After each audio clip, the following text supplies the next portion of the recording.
This tutorial introduces you to Workbook 2. In this project you're going to be exploring a new medium, textiles, and you're going to be making your own textile monster or zombie. We're going to start by looking at the tools and materials you'll need, the origins of fibres, and how fibres are constructed. You'll need some basic pieces of equipment such as a pencil, paper, perhaps some colouring pencils as well for the design process. You'll also need a pair of scissors for cutting out your fabric. And the main material you're going to be using is felt. Felt comes in a wide range of colours. You don't need lots of it, a piece this size will be fine. You'll also need some cotton thread to sew with. You might prefer to use embroidery thread, which is thicker, it's made up of 6 strands. It also comes in lots of different colours. And then as well as this, you'll want something that we call embellishments. We'll explain that a little bit more in another tutorial, but basically extra pieces of material such as ribbon, wool, felt, even things like buttons.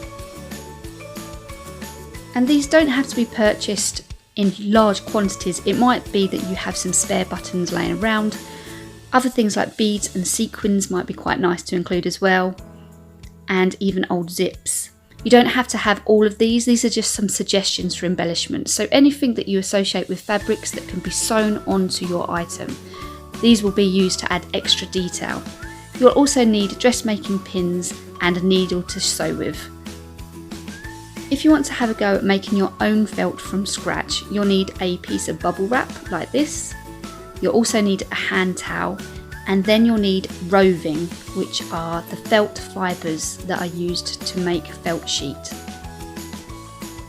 Now if we look at the roving in a little more detail, we can have a better understanding as to how our fabrics are made. You can see here there are individual hairs. And these individual hairs are quite fragile on their own, but if we put them through a process such as spinning them like I'm doing here, you're increasing their strength.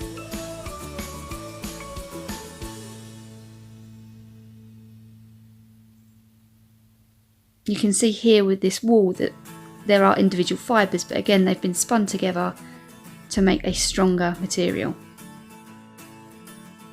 Fibres come from a lot of different places. Some can be synthetic, man-made, and some are natural. The fibres I'm using here are natural. These wool fibres come from sheep.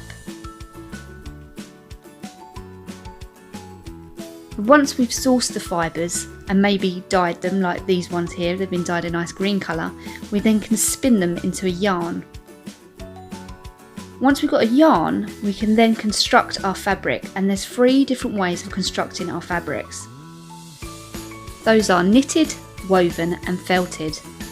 With knitted fabric, we take our yarn and we knit it into interlocking loops to create the fabric. With woven fabric, we take the yarn again and we weave under and over. Felt is the final way of creating a fabric. This is where we take those fibres and we mat them together, normally using a process that relies on friction, heat and water.